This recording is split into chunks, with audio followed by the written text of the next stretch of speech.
Les amis, une prière qui n'a pas été exaucée n'a pas eu d'écoute. La femme qui demandait à Jésus de guérir sa fille qui était possédée, Jésus a refusé.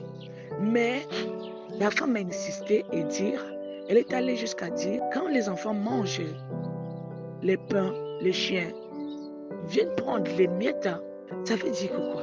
Quand tu pas prié, tu dois comprendre que le Seigneur t'a écouté.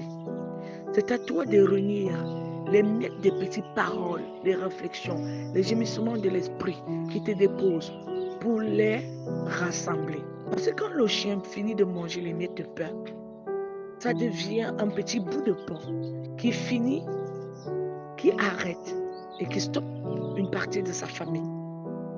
L'avenir peut encore les sourire. Donnons-leur une chance en les soutenant à travers un don. Merci.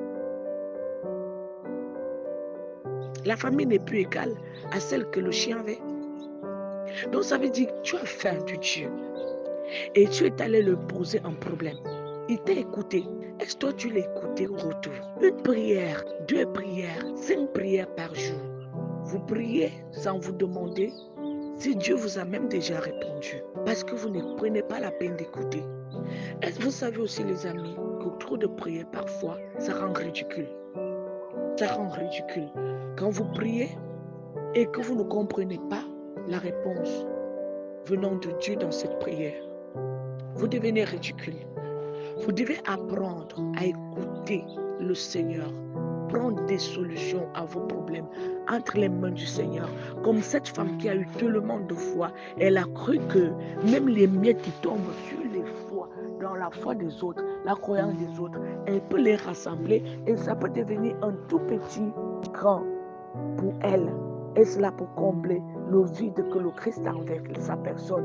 Et cela va faire en sorte que son enfant puisse être guéri.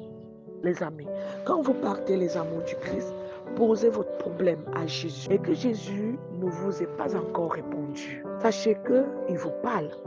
Son silence, je ne pas le saisir. Il vous parle d'une autre manière. Si vous écoutez votre cœur et ne vous répond pas, c'est lui-même qui doit gérer.